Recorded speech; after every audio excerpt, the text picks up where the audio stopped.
There's a strange kind of suffering that comes from trying too hard to hold everything together. You know it.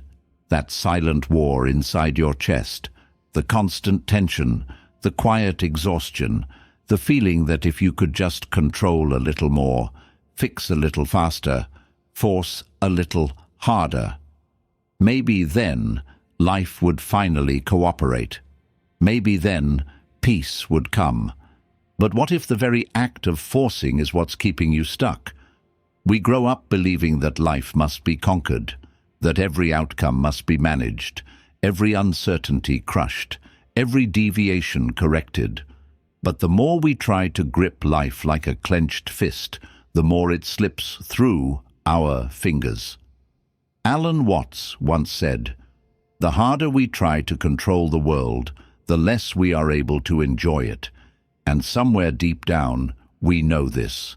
We feel it. Every time we win a battle but lose ourselves. Every time we chase control but sacrifice joy. There is another way.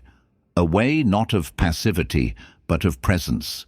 Not of domination but of alignment. A way of living that doesn't demand constant struggle but invites trust. Trust in the flow of life. Trust in your own resilience. Trust in the quiet unfolding of things beyond your control. Today, we are going to step into that way, together, gently, thoughtfully, through the wisdom of Alan Watts, Marcus Aurelius, Lao Tzu, Seneca, and others who learned and taught the quiet art of letting go. Because when you stop forcing life, everything begins to change. The exhaustion of constant control. There is a kind of tiredness that sleep cannot heal, a deep, invisible fatigue that creeps into your bones when you live every day trying to force life into your hands. You think that if you can just plan better, work harder, anticipate more, you will finally feel safe. But instead, every attempt to dominate life tightens the knot inside your chest. You move faster, you think harder, you push stronger, and still, peace remains just out of reach, like a shadow you can see but never touch. Alan Watts captured this with piercing clarity. The harder we try to control the world, the less we are able to enjoy it.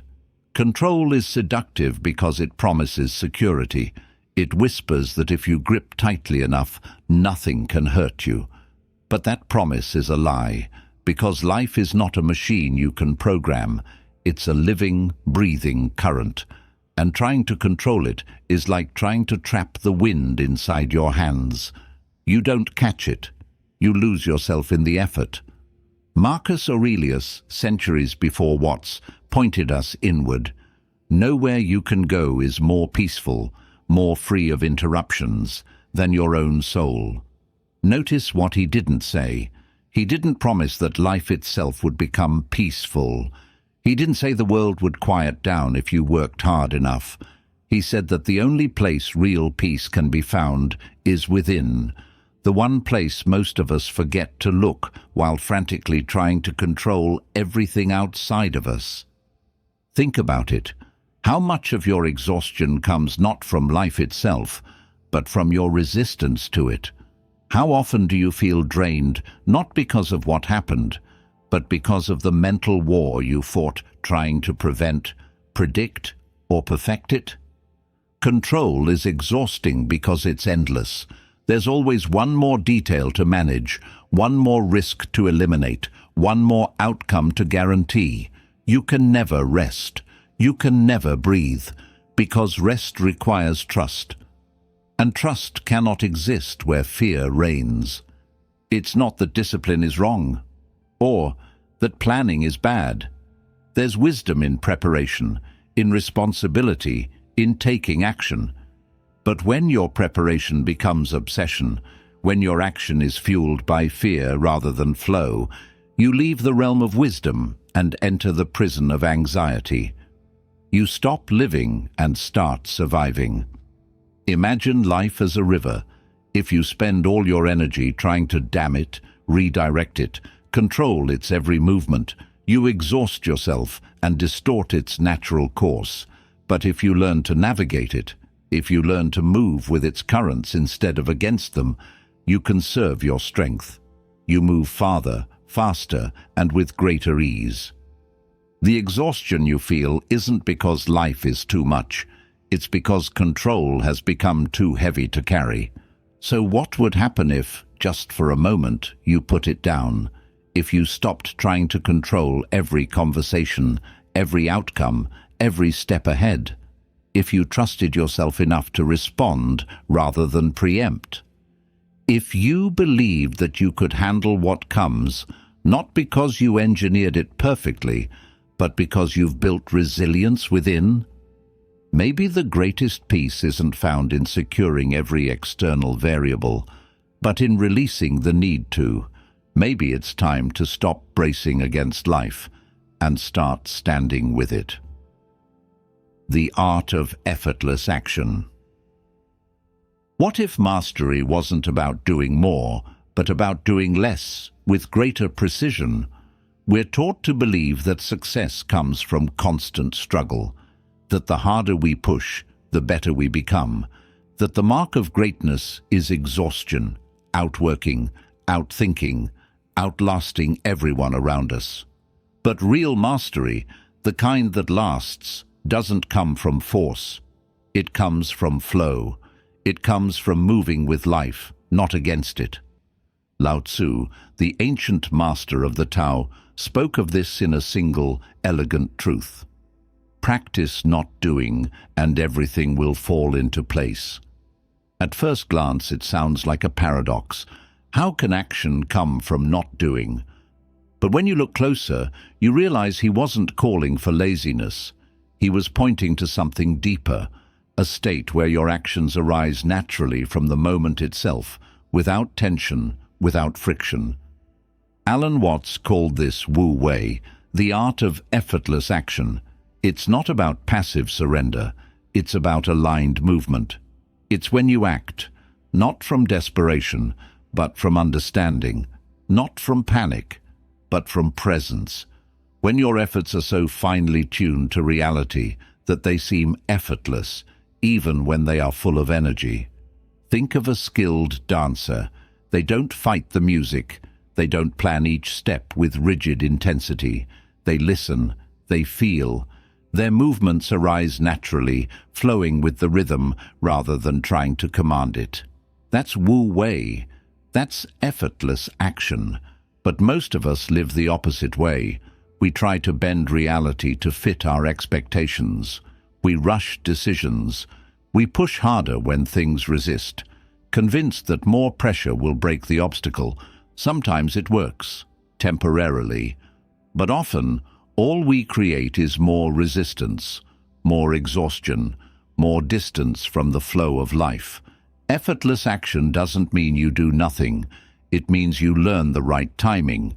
You understand when to act boldly and when to wait patiently. You sense when a door is opening and when a door is closing, and you stop wasting your energy trying to batter down walls that were never meant for you to pass through. There is incredible strength in restraint, power in patience, mastery in stillness.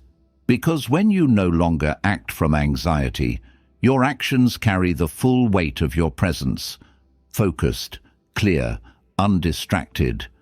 And when you move from that place, you don't have to force your way forward.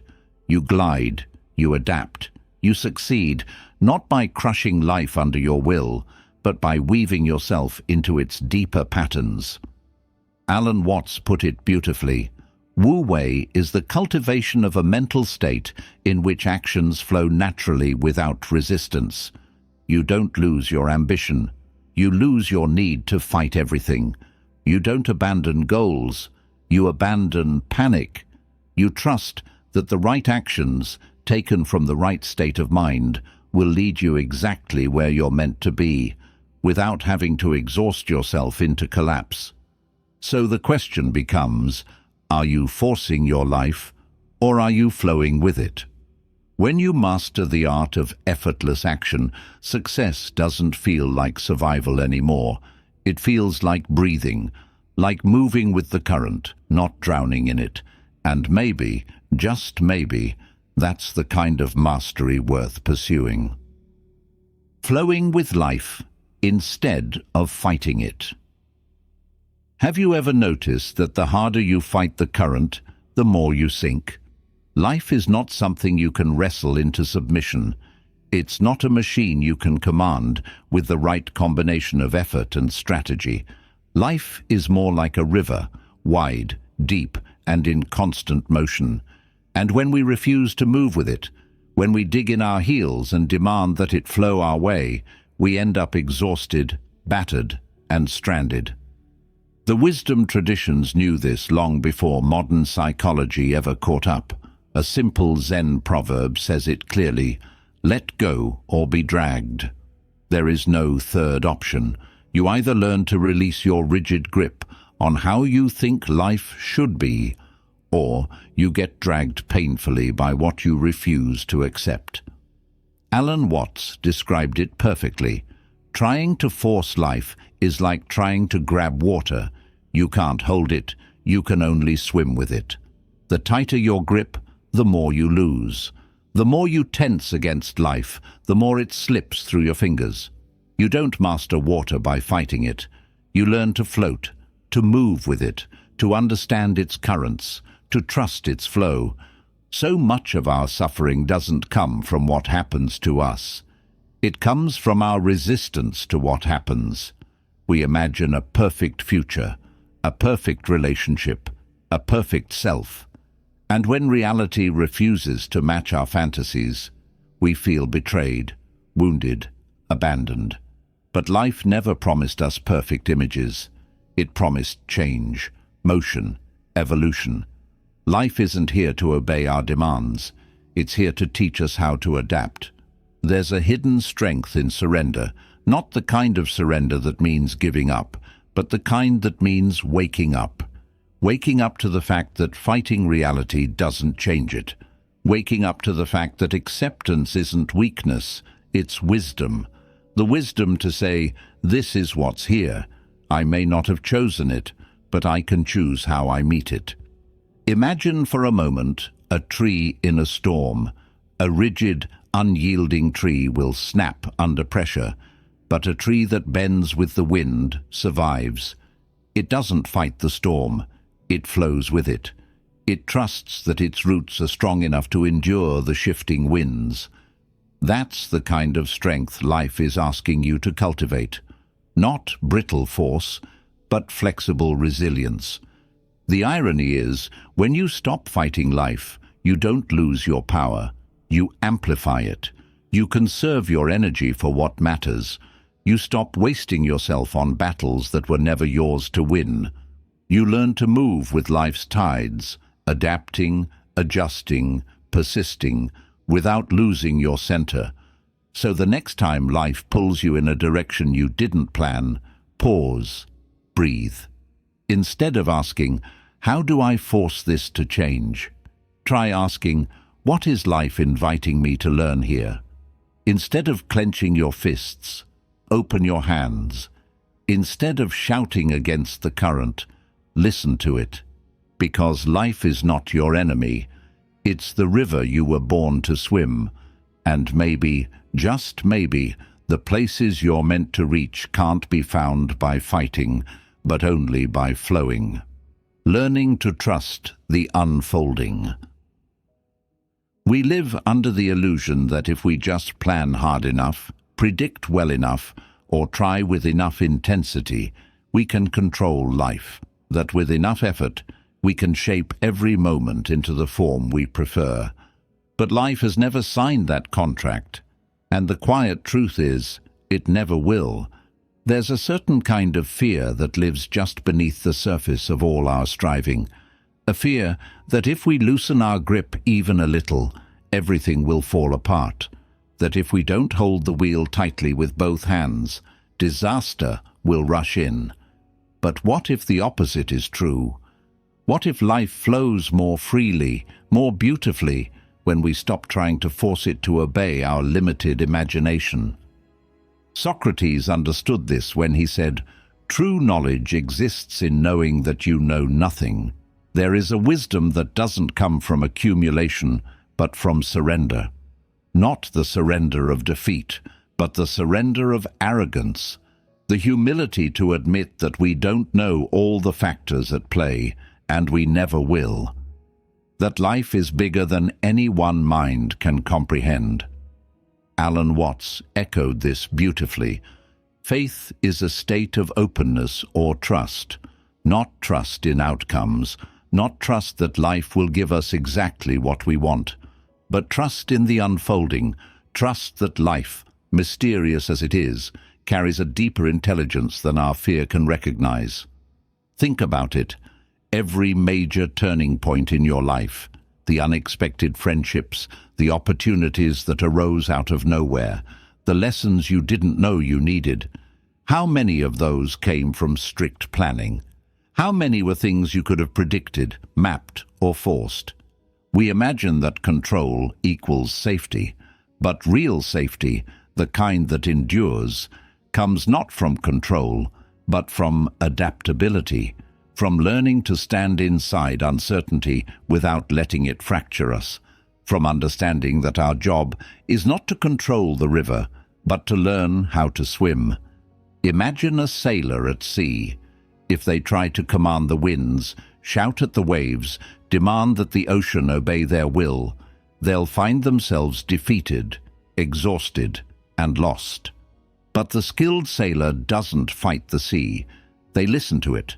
They adjust their sails, they adapt to the tides, they respect the currents, and in doing so, they move forward, not by domination, but by cooperation with forces greater than themselves. This is what learning to trust the unfolding looks like. It doesn't mean sitting back passively. It means moving with presence, with responsiveness, with the deep understanding that we are participants in life, not its puppet masters. And yes, there will be moments of fear, moments where it feels like everything is falling apart, moments where the temptation to grab, to fix, to force feels overwhelming. That's human, but every time you resist that impulse, every time you breathe instead of panic, wait instead of rush, listen instead of dictate, you strengthen a quieter kind of power within yourself, a resilience built not on control, but on trust. The greatest transformations often happen in the dark, unseen, unplanned, unexpected. Seeds break open underground long before we see any signs of life. Healing often happens in silence, before the outer symptoms change. And growth, real growth, usually doesn't announce itself until long after the first quiet decision to trust the process has been made. So the next time you find yourself tangled in anxiety, desperate for clarity, craving a guaranteed outcome, remember this: you don't have to know what's coming next to move forward. You don't have to have all the answers to trust the direction your soul is pulling you toward. You don't have to force the unfolding. You only have to stay present enough to recognize it. Trust is not passive. It is the most active choice you can make, the choice to meet life with open hands instead of clenched fists, the choice to dance with the unknown rather than fear it, the choice to live as if life, in its own mysterious way, is always working with you, not against you. And maybe, just maybe, when you surrender your need to control the story, you finally allow the story to surprise you with something even better than you imagined. Because the unfolding was never your enemy, it was your teacher all along. Living beyond the race for achievement. How much of your life has been spent running toward a finish line you can't even see? From the time we are young, the world trains us to race, get the grades, get the job, get the promotion, get the house, get the approval, move faster, achieve more, be better.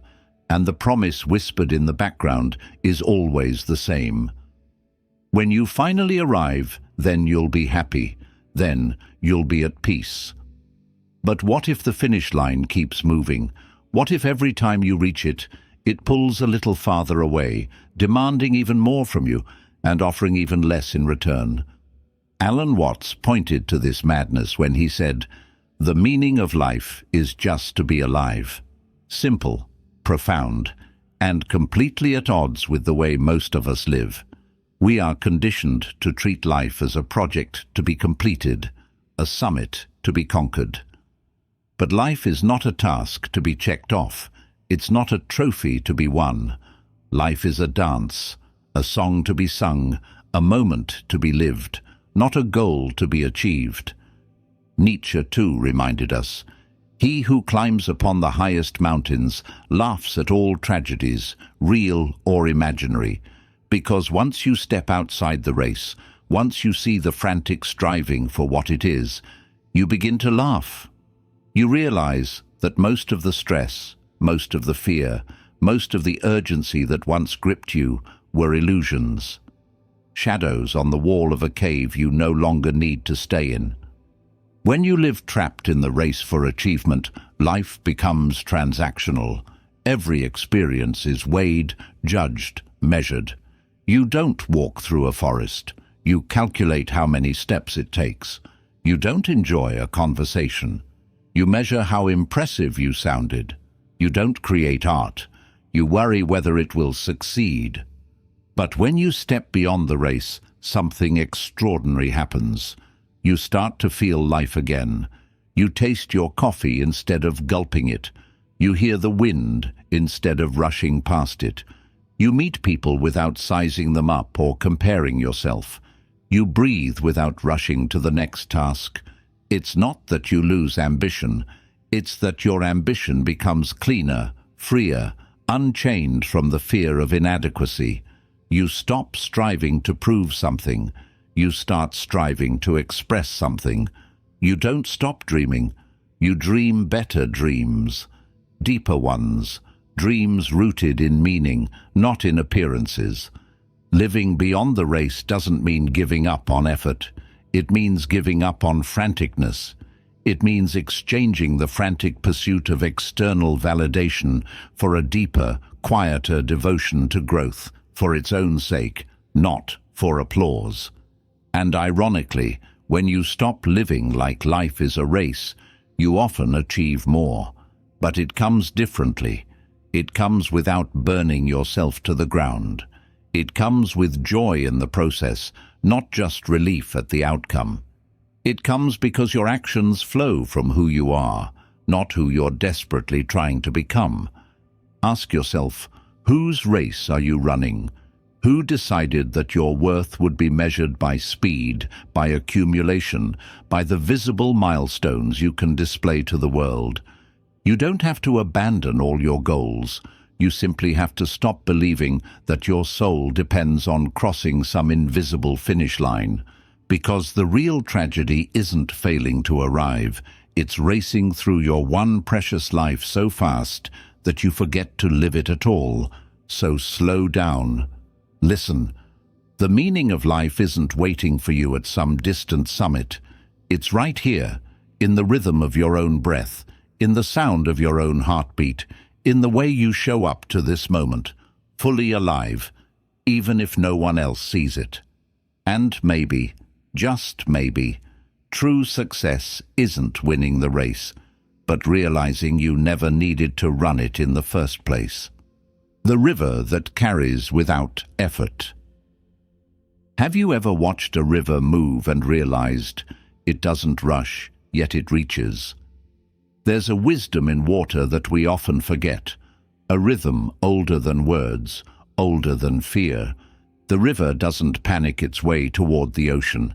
It doesn't obsess over its path. It doesn't control every rock, every turn. It simply flows, patient, persistent, and unstoppable. Alan Watts, in his gentle brilliance, pointed us back to this truth. You don't look out there for God, something in the sky. you look in you. The river is not outside you. The flow is not something separate, distant. It's within. It's the natural intelligence of life itself, carrying you, guiding you, if you have the courage to stop fighting and start feeling it. Epictetus gave the same wisdom through a Stoic lens. Seek not for events to happen as you wish, but wish for events to happen as they do, and your life will flow smoothly. This isn't about passive resignation. It's about realizing that your deepest strength isn't in commanding the river. It's in learning how to move with it, with skill, with grace, with a mind unburdened by resistance. Imagine for a moment standing beside a river. If you try to grab a handful of water and force it into a shape, it slips through your fingers. The tighter you squeeze, the less you hold. But if you cup your hands gently, if you allow the water to rest within them naturally, you carry it effortlessly. Life is no different. We often think that achievement, growth, transformation, all the things we long for, must be wrung from the world by sheer force. We believe that tension is the price of success. But what if the opposite were true? What if the real price of success is surrender? Surrender not in weakness, but in wisdom, trusting that the same energy that moves the rivers, that turns seasons, that spins galaxies, is moving through your life too. There is an elegance in effortless progress, a strength that doesn't roar, but endures. When you learn to flow with the current instead of against it, your steps become lighter, your decisions become clearer. You waste less energy fighting battles that were never yours to win. You no longer need to panic your way into growth. Growth becomes your nature. And yes, the river has obstacles, rocks, fallen trees, shallow stretches, storms. But the river doesn't stop because of them. It doesn't curse the rock for being in its path. It simply moves, around, over, under, constant, unbothered, unhurried. Can you live like that? Can you trust that every obstacle is not a signal to force harder, but a whisper to adapt smarter? Can you believe that life's detours are not mistakes, but redirections, bending you toward a destination your mind may not yet see, but your soul already knows? The real work isn't about creating the current. It's about attuning yourself to it, listening, adjusting, trusting that when you move with life, even the obstacles become part of the dance. You won't reach peace by forcing the river to flow faster. You reach peace by remembering that you are part of its movement, not apart from it. You are not here to conquer nature. You are nature. You are not a stranger in this world. You belong here, in the current, exactly as you are. So stop bracing, stop demanding, stop exhausting yourself trying to swim upstream against what life is already offering you. Open your hands, soften your heart, trust the river, because when you do, you discover something miraculous. You're already being carried toward the place you're meant to reach, without needing to force a thing. The illusion of speed and control. Why do we believe that faster means better, that more means progress, that domination means mastery? Modern life has sold us a dangerous illusion, that the faster you move, the more successful you are, that the more you can control, the safer you become, that the louder your impact, the greater your worth. And so we hurry. We multitask. We chase deadlines, metrics, milestones. We sprint through days, months, years, chasing a finish line that keeps vanishing the closer we get. But speed without awareness is not progress. It's chaos dressed up as ambition. Seneca, writing centuries ago, warned us, "It is not that we have a short time to live, but that we waste much of it." The tragedy is not that life is brief. The tragedy is that we spend so much of it in frantic motion. without ever truly arriving in the moments that make it worth living. Alan Watts captured the same truth with piercing simplicity. This is the real secret of life, to be completely engaged with what you are doing in the here and now, not to be half present in one task while thinking about 3 others, not to rush through experiences just to tick them off a list, but to be fully here, undistracted, undivided, alive. When you worship speed and control, life becomes mechanical. Every task is a means to an end. Every conversation is rushed. Every relationship becomes transactional. You don't walk through your days. You race through them, barely touching the ground. And the irony is cruel. The faster you move, the more life blurs past you, the more it escapes your grasp. It's like trying to enjoy a landscape while speeding down a highway at 100 miles per hour. You see shapes, colors, flashes, but you miss the details, the textures, the depth. And if you live like that long enough, you wake up one day realizing that you've missed the very thing you were racing so hard to reach, the experience of living itself. Control, too, is a seductive illusion.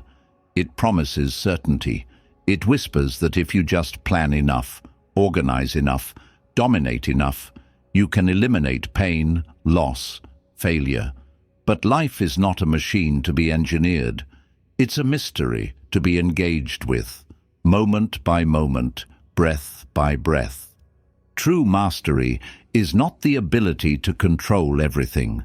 It's the ability to remain fully present in whatever unfolds, to move skillfully with uncertainty, to engage life deeply without needing to dictate its every move.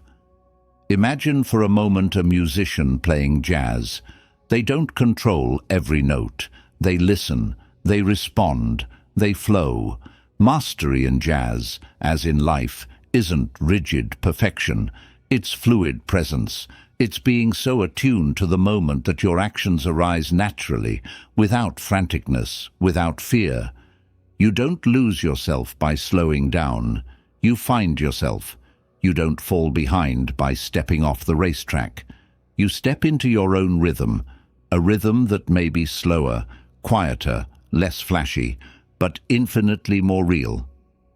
Ask yourself, are you moving because you're called forward, or because you're afraid of standing still? Are you acting from purpose, or reacting from panic? There's a kind of power that moves calmly, deliberately, unrushed. It's the kind of power that builds things that last, that creates beauty that endures, that loves with presence instead of performance. And maybe, just maybe, you don't need to move faster. You need to move truer. You don't need to control more. You need to trust deeper, because life isn't asking you to conquer it. It's asking you to dance with it, fully present, fully alive, fully here. The power of conscious surrender. What if the strength you've been seeking doesn't come from holding on tighter, but from letting go, fully aware, fully awake? We've been taught that surrender is weakness, that to let go is to give up, that to yield is to lose. So we build armor around our hearts, we grip harder to our plans, we push ourselves to exhaustion, all in the name of strength. But real strength, the kind that bends but does not break, the kind that endures through every storm, comes not from resisting life, but from flowing with it. Lao Tzu understood this when he wrote, "Water is fluid, soft, and yielding, but water will wear away rock, which is rigid and cannot yield. Water does not fight. It does not rage against the obstacles in its path. It moves around them, over them, through them, and in the end, it shapes mountains." Surrender, when conscious, is not defeat. It's alignment. It's recognizing that there are forces at work larger than your fear, larger than your plans, larger than your ego's demands. It's trusting that you do not have to manufacture every outcome by brute force. It's believing that life has a wisdom of its own, one that you are part of, not separate from. Alan Watts put it playfully but powerfully: man suffers only because he takes seriously what the gods made for fun. We suffer because we cling so tightly to our expectations. We demand that life make sense on our timeline, that every story arc neatly resolve, that every plan work out exactly as we pictured it. But life was never meant to be a machine you could program. It was meant to be lived, fully, freely, without the crushing weight of perfectionism. Conscious surrender doesn't mean you stop acting. It means you stop forcing. It means you take the steps you can, with presence and clarity, and then release the obsessive need to control every ripple afterward. It means you meet life with open hands instead of clenched fists. It means you do your part, and then you allow life to do its part. Imagine holding a bird in your hands. If you squeeze too tightly, you crush it. If you hold it gently, it rests with you. And when the time comes, it flies free, just as it was meant to. Life is like that. The more you try to trap it, to lock it into your designs, the more it struggles, the more it slips away. But when you honor its nature, when you let it breathe, it often offers you more beauty than you could have demanded. Surrender is not about passivity. It's about trust. Trust in your ability to respond to whatever arises. Trust in life's deeper intelligence. Trust that you are part of something greater than your fear. Ask yourself, what am I holding on to so tightly that it's hurting me? Where could I soften my grip, trust the process, and allow life to unfold without my constant interference? Because sometimes the greatest courage is not in tightening your hold, but in loosening it. Sometimes the greatest act of strength is not in commanding life to bend to your will, but in bowing to the mystery you're part of. And when you surrender, not out of defeat, but out of deep, conscious trust, you don't lose your power. You discover it. You realize you were never meant to control the river. You were meant to swim in it. You were meant to trust its current. You were meant to live, not clenched and armored, but open, fluid, awake. Because only when you stop gripping so tightly can you finally feel yourself carried by the deeper flow you were part of all along. Attuning action to reality. What if success isn't about imposing your will on life, but about listening more closely to what life is already saying? We're taught that achievement is a matter of force. Set the goal, charge ahead, bend circumstances to your design. But reality is not a blank canvas waiting for your brush.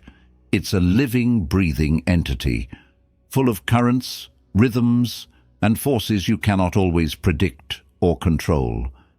And the wisest among us are not those who force their way forward blindly, but those who learn to attune their actions to the subtle music already playing beneath the surface. Socrates, one of the first true masters of humility in action, said, "To be is to do." Simple, yet profound. Your being shapes your doing. Your depth determines your direction. Your awareness becomes the foundation of your effectiveness. Without alignment between your inner state and the reality around you, your actions become scattered. A frantic attempt to fight battles that don't need fighting, to chase outcomes that aren't aligned with your path. Alan Watts expanded this idea. The more a thing tends to be permanent, the more it tends to be lifeless. When you try to freeze life into a fixed image of how it should be, you strip it of its vitality. You turn the living river into a stagnant pond, and in doing so, you lose the very life you were trying to control. Attuning your actions to reality means learning to listen before you act. It means moving not out of panic or pride, but out of perception. It's the difference between sailing with the wind and trying to row against a hurricane. One leads to grace. The other leads to exhaustion. Think of the best moments of your life, not the ones you forced, but the ones that unfolded naturally, the conversations that flowed without effort, the opportunities that appeared when you were deeply engaged in your own work, not chasing recognition, the connections that grew because you were present, not performative. In every one of those moments, you weren't forcing life. You were dancing with it. Attunement begins with humility. The humility to accept that you do not command the tides. The humility to recognize when the door is closing, and to seek the next one opening instead of beating endlessly against a wall. The humility to act boldly when the moment is ripe, and to wait patiently when it is not. And it requires trust. Trust that even when you don't understand why things are happening the way they are, life is not punishing you. It's positioning you. Trust that some delays are not denials, but preparations. That some endings are not failures, but gateways. When you learn to align your action with reality, your energy stops leaking into futile struggles. You become more precise, more focused, more powerful, not because you're working harder, but because you're moving smarter.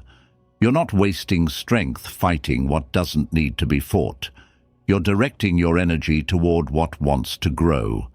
So ask yourself, where am I forcing something that no longer fits? Where am I ignoring the signs life is giving me?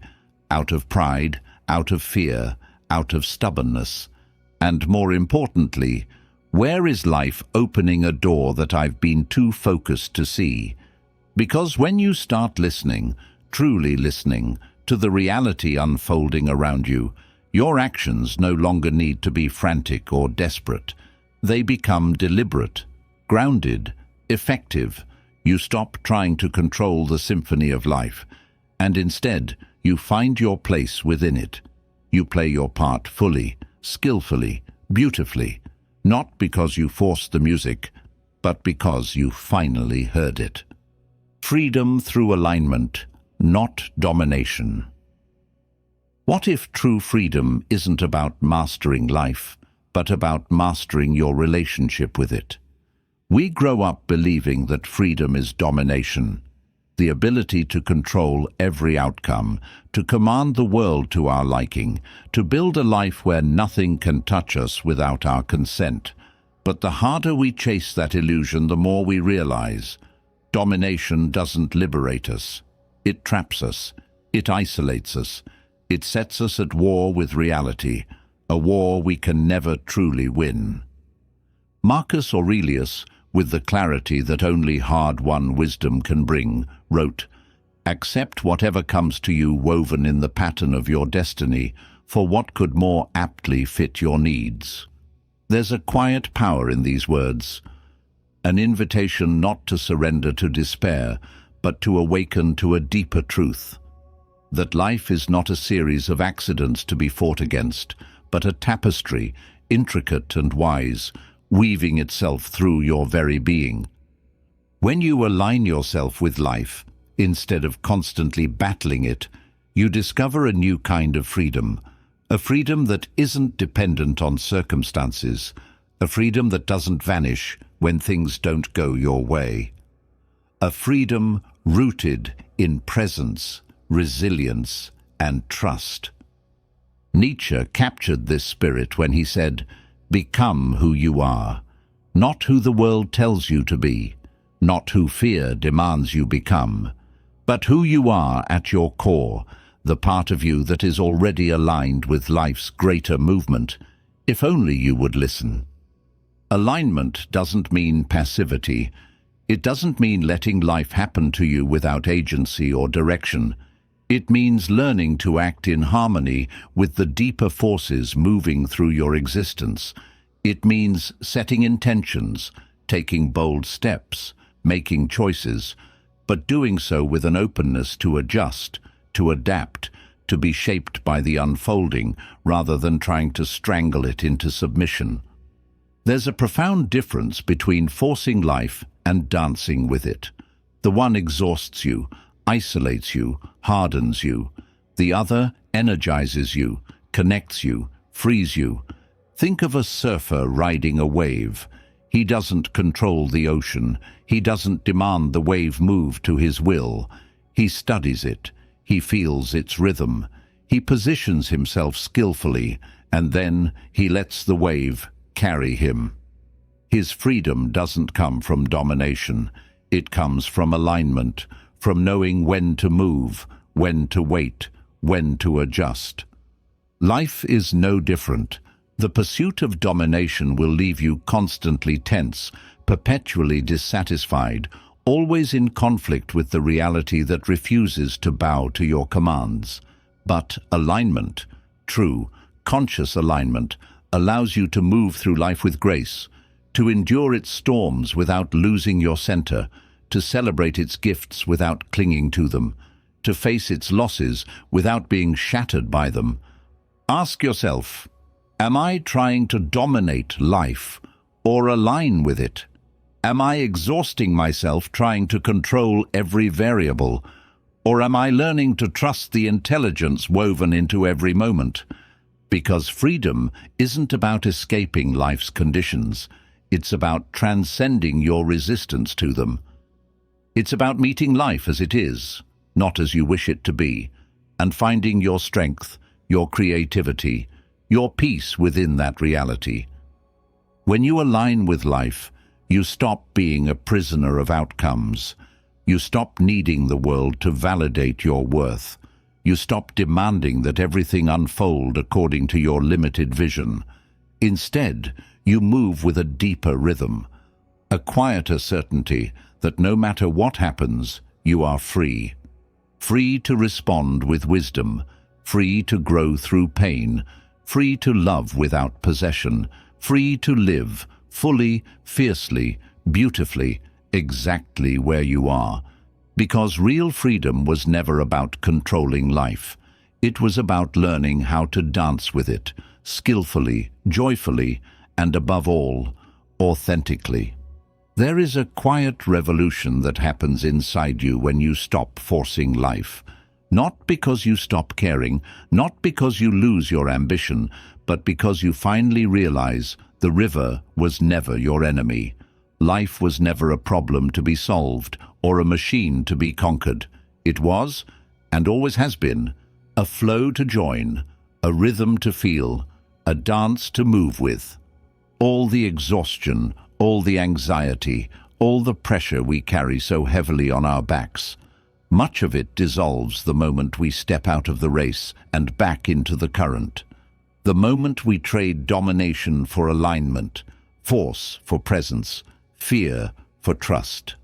Alan Watts reminded us again and again, life is not a problem to be solved, but an experience to be lived. And Marcus Aurelius whispered through the centuries, peace is within you, not in the chaos around you, not in the outcomes you chase, but in the stillness you learn to carry into every storm. You are not behind, you are not broken, you are not losing because you're moving slower or because life doesn't look exactly as you planned. Maybe you are exactly where you need to be. Maybe the struggle itself was never necessary. Maybe what life is asking of you is not more pressure, but more presence. Not more control, but more connection. Not more speed, but more surrender. So here's the quiet invitation. Loosen your grip. Trust your steps. Flow with life, not against it. Because when you stop forcing, life doesn't abandon you. It carries you. It opens doors you couldn't have pried open. It leads you to places your plans could never have imagined. And maybe, just maybe, you'll discover that the life you were trying so hard to create was already waiting for you, just beyond the noise of your own struggle. If this episode resonated with you, I invite you to share it with someone who might need this reminder too. Subscribe for more reflections like this. And keep flowing, keep trusting, keep showing up to your life with open hands and a fearless heart. Because the river is moving, and now, so are you.